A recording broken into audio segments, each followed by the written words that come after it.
Sinailalim na sa state of calamity ang buong probinsya ng Iloilo dahil sa epekto ng El Nino. Batay sa resolusyon ng Sangguniang Panlalawigan, malaki ang pinsala sa probinsya dahil sa matinding tagtuyot. Dauna nang nagdeklara ng state of calamity ang mahigit 10 bayan at isang lungsod sa lalawigan.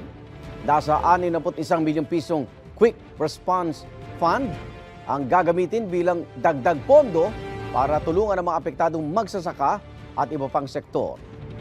Sa Iloilo City, sinumulan na ang pagparasyon ng mga tubig sa barangay na mahina o walang supply ng tubig dahil sa epekto nga ng El Nino.